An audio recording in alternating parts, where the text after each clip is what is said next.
হাসান মাহমুদকে নিয়ে আসলেই গর্ব করার মতো একজন প্লেয়ার। বাংলাদেশ আসলে 3 দিনে বদলায়নি। বাংলাদেশ তার যে ছন্দে ছিল সেই ছন্দটা মাঝখানে তাল কেটে গিয়েছিল। কি হয়ে গেল বাংলাদেশের কাছে এইভাবে তারা নাকানি চুবানি খাচ্ছে, স্বাগতিকদের অল আউট করে আপনি অলরেডি তার রান চেজ করে ফেলছেন। কেউ বলেছিল 2 দিন, তো কারো মতে 3 দিন। ডারউইন টেস্টে বাংলাদেশ 5 দিন লড়া তো দূরের কথা, তার আগেই হার নির্ধারিত হয়ে গিয়েছিল অনেকের কাছে। কিন্তু টাইগাররা যে ছিল ওসবে ডোন্ট কেয়ার। হেসে খেলে অজিদের আকাশ থেকে মাটিতে নামিয়ে ফেলে হাসান মাহমুদ, এবাদত হোসেনরা।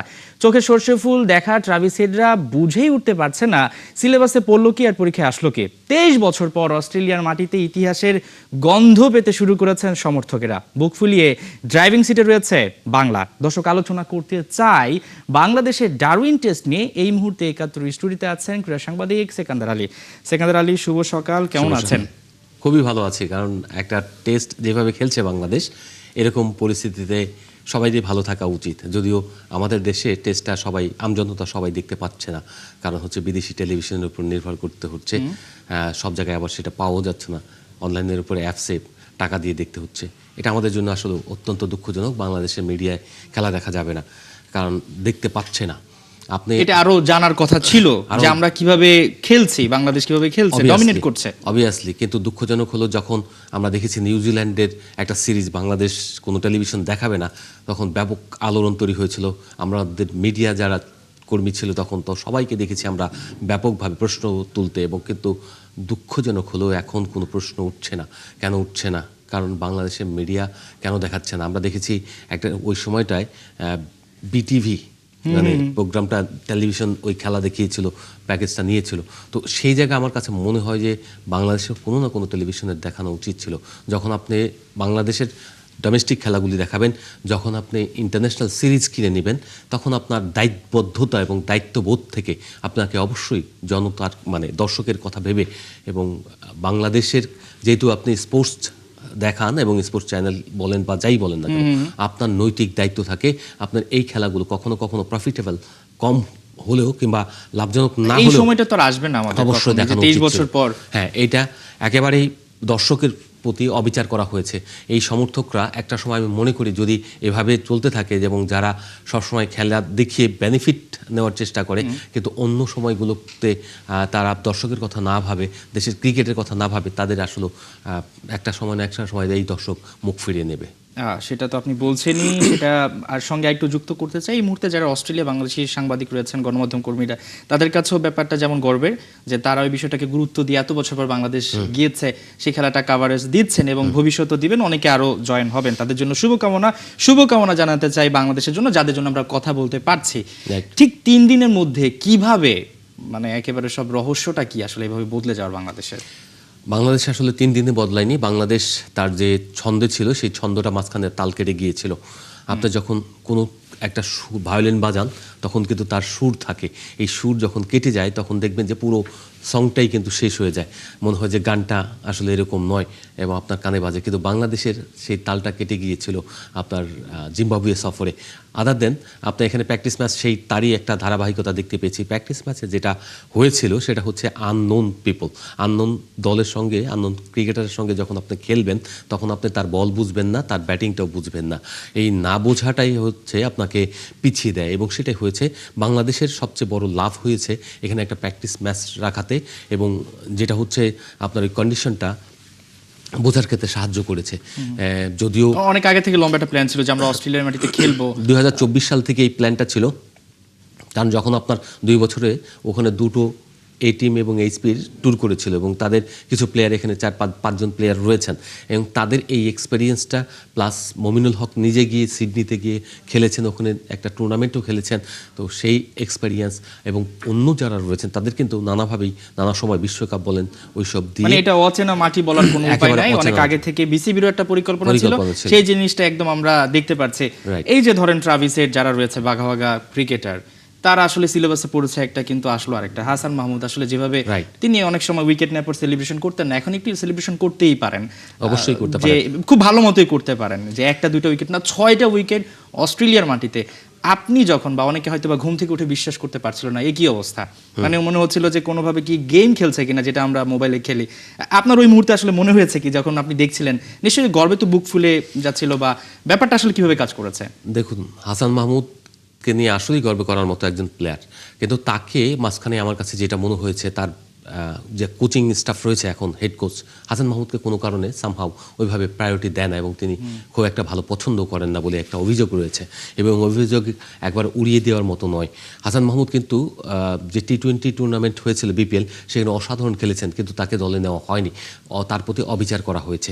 এই হাসান মাহমুদ যখন আপনার ইংল্যান্ডে কাউন্টি ক্রিকেট খেলার সুযোগ পেল, দুটো ম্যাচ খেললেন, তিনি ওই সময় খুব চেষ্টা করেছেন নিজেকে আবার পুনরায়, যে তার যে ছন্দ, তার যে বাইটিং রোল প্লে করার সুযোগ থাকে, সেটা কিন্তু তিনি ওখান থেকে উজ্জীবিত হয়ে জিম্বাবুয়েতে দেশের বাইরে খেলা যেটা পরিবেশ, সেটা তাকে অনেকটা বদলে দিয়েছে। কাউন্টি ক্রিকেটে তার খেলাটা তাকে মানে আবার উজ্জীবিত করেছে, এবং তিনি যে তার হারানো ফর্ম সেটা ফিরে পেতে সহযোগিতা করেছে, এবং তিনি ফিরে এসেছেন। তার ফিরে আসাটা জিম্বাবুয়েতে খুব বেশি কাজে না লাগলেও আপনার এই অস্ট্রেলিয়াতে আমরা দেখতে পেয়েছি, কারণ অস্ট্রেলিয়ার কন্ডিশনটা ছিল ফুল, এখন যে কন্ডিশনে খেলা হচ্ছে ফুললি স্পোর্টিং, একেবারে ফার্স্ট উইকেটও বলবেন না, একেবারে ব্যাটিং ফ্রেন্ডলিও না, যেটা আমরা সিলেট এবং মিরপুরে খেলেছি লাস্ট বিভিন্ন সিরিজগুলোতে, পাকিস্তানের বিপক্ষে টেস্ট সিরিজ, সেসব জায়গা থেকে। হাসান মাহমুদের কথা যেটা বললেন, আপনার বুক গর্বে ভরে ওঠার কথা শুধু হাসান মাহমুদ নয়, তিনজন পেসার আপনার এখানে তিনজনই কিন্তু খুব ভালো করেছে। স্পিনারের ওখানে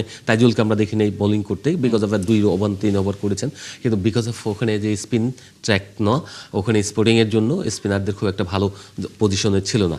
আমি আমার মেহেদি মিরাজকে কিছু ওভার করতে দেখেছি, কিন্তু আলটিমেটলি ছিল পেসারদের, এবং ফার্স্ট সেশনটা আমাদের জন্য খুব ভালো হয়ে গিয়েছে যে বোলিং পাওয়াতে, বোলিং করাতে যেটা হয়েছে, অস্ট্রেলিয়াকে আপনার 198-এ অল আউট করতে দেওয়া সম্ভব হয়েছে। হাসান মাহমুদের যে ডেলিভারিগুলো, সাকিব আল হাসান একটা ইন্টারভিউতে রিসেন্টলি বলেছেন যে শ্রীলঙ্কা থেকে, যে হাসান মাহমুদকে তিনি টেস্টের বোলার হিসেবে নাম্বার 1 পজিশনে রাখবেন, খুব ভালো বোলার, এবং সেটাই কিন্তু এখানে প্রমাণিত হয়ে গিয়েছে।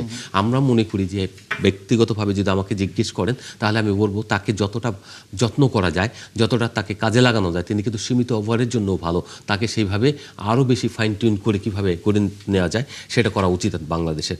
এই যে তিনি 6টা উইকেট নিলেন, যে সমীহ আদায় করে নিলেন অস্ট্রেলিয়ার মাটিতে, বাংলাদেশ কিন্তু এখান থেকে যাওয়ার আগে বলেছিল যে তারা সম্মান নিয়ে দেশে ফিরতে চান। সেই সম্মানটা কি একটা ভেগ টার্ম ছিল যদিও, কিন্তু সেই সম্মানের জায়গায় অলরেডি অর্জন করে ফেলেছে।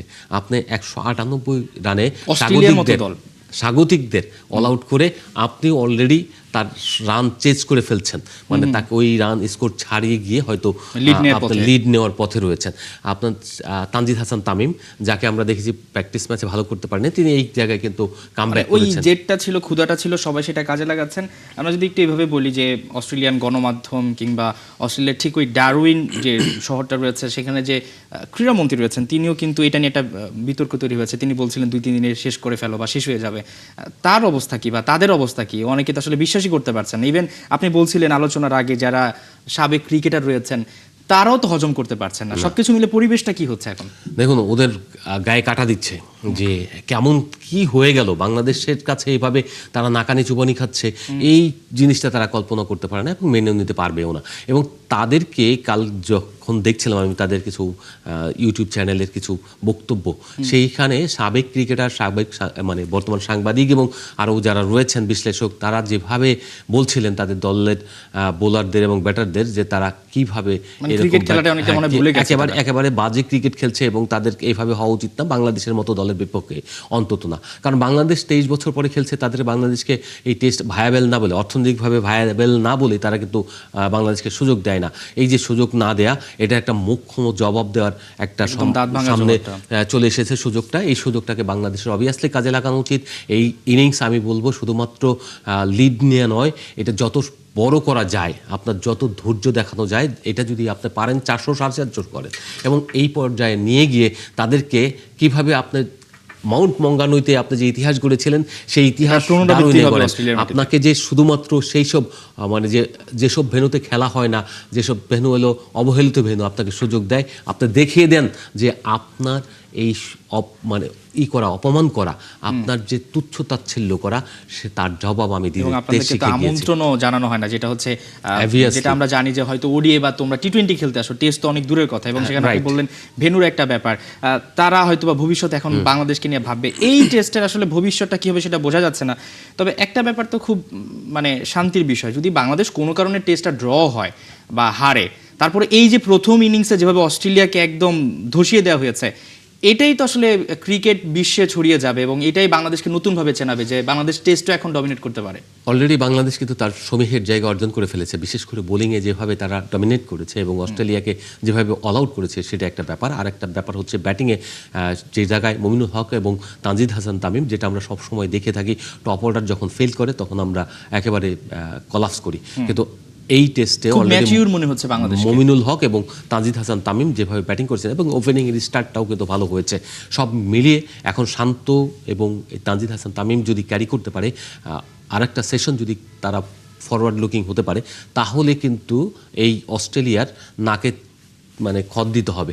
বিকজ অফ আপনি জানেন যে তারা উন্নাসিক, এবং এই উন্নাসিক জাতির সঙ্গে সাধারণত অন্যরা উপেক্ষিত হয়। এই জায়গায় বাংলাদেশও উপেক্ষিত হয়েছে, এবং আমি আশা করি যে বাংলাদেশ তার প্যাশন্স মানে উত্তেজিত হবে না, প্যাশন্স রাখবে, প্রত্যেকটা ব্যাটারি যেন প্রফেশনাল অ্যাটিটিউড শো করবে, এবং এটাকে যে আমি অনেক রান করে ফেলেছি এক্সাইটমেন্টটা যেন না আসে।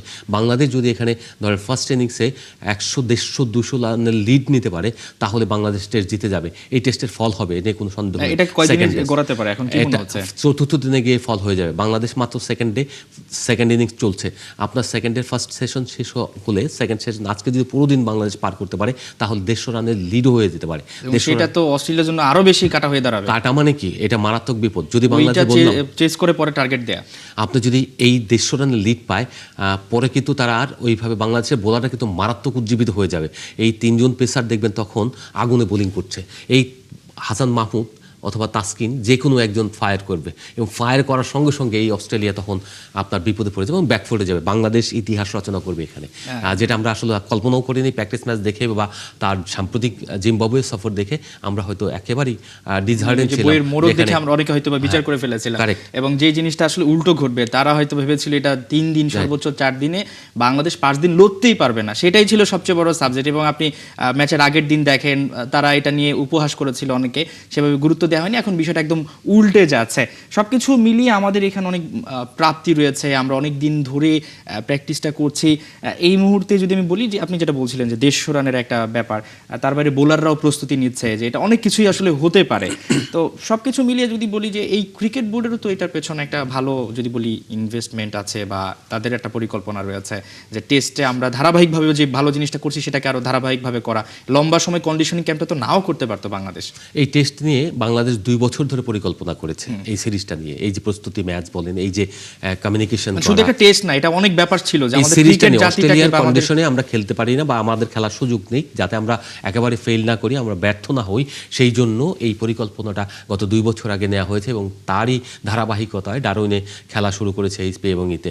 আপনি দেখবেন আমরা সবাই কিন্তু ডিসহার্টেন ছিলাম প্র্যাকটিস ম্যাচ দেখার পরে, কিন্তু ট্রাভিস হেড বলেছিলেন যে এই প্র্যাকটিস ম্যাচ দেখে কিন্তু বাংলাদেশকে জাজ করা যাবে না, বিকজ অফ, এবং একইভাবে সারিয়া নাফিস বাংলাদেশ ক্রিকেট বোর্ডে যিনি চাকরি করেন, সাবেক ব্যাটার ন্যাশনাল টিমের এবং সাবেক টি-20 অধিনায়ক, তো তিনি বলেছিলেন যে বাংলাদেশ এই টেস্টে ভালো খেলবে। কেন বলেছিলেন? কারণ হচ্ছে যে তাদের যে প্রিপারেশন, তাদের যে মেন্টাল সেট আপ, এবং সেই মেন্টাল সেট আপ থেকে তারা, যেহেতু প্রস্তুতি ম্যাচটা ওইরকম হয়নি, সেই জায়গা থেকে তারা একেবারে নিজেদেরকে উজাড় করে দেবেন এবং নিজেদের সম্মান অর্জন করার জন্য আমাদের তো হারানোর কিছু নাই, এবং সেই জায়গা থেকে বাংলাদেশ একটা ইতিহাস গড়ার সম্ভাবনা আমি একেবারে দিব্য চোখে দেখতে পাচ্ছি, এবং সেটা ভালো করবে। আপনি যেটা বললেন বোর্ডের ইনভেস্টমেন্ট, আপনি যে অর্থ উপার্জন করেন তা তো আপনার ক্রিকেটের পেছনে ব্যয় করতে হবে, এটা তো আপনার রাষ্ট্রীয় অবকাঠামো ডেভেলপমেন্টের জন্য না, ক্রিকেট অবকাঠামো ডেভেলপ করার জন্য। রাষ্ট্রের বিজনেস বা অর্থনীতি এর মাধ্যমে আসছে, বাংলাদেশের ক্রিকেট অর্থনীতি দিয়ে কিন্তু বাংলাদেশের অর্থনীতি বিরাট একটা অবদান রাখছে, যে ডলারগুলি আইসিসি থেকে আসে কিংবা বিদেশের অন্য বিভিন্ন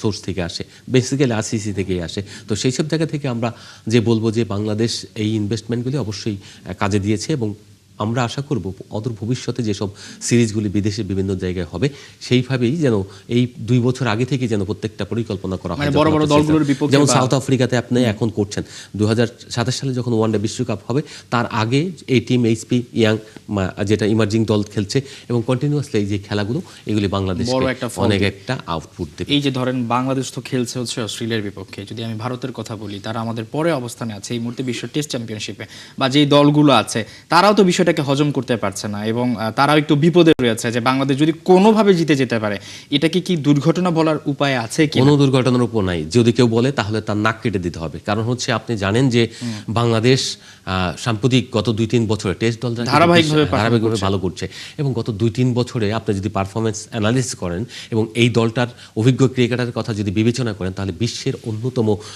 অভিজ্ঞ একটি দল বাংলাদেশ। আপনার ইয়াং সাইড রয়েছে কিন্তু তারা অন্য ক্রিকেট খেলে এখানে এসেছে। আপনি পাকিস্তানে যখন পাকিস্তানকে হোয়াইট ওয়াশ করে আসে, যখন আপনি অন্য দেশগুলোতে ভালো ক্রিকেট খেলে তখন আপনার অসাধারণ একটা পারফরমেন্সের আউটপুট দেয় এবং এক্সপেরিয়েন্স বাংলাদেশ টেস্টের উন্নতি প্রকাশ করে।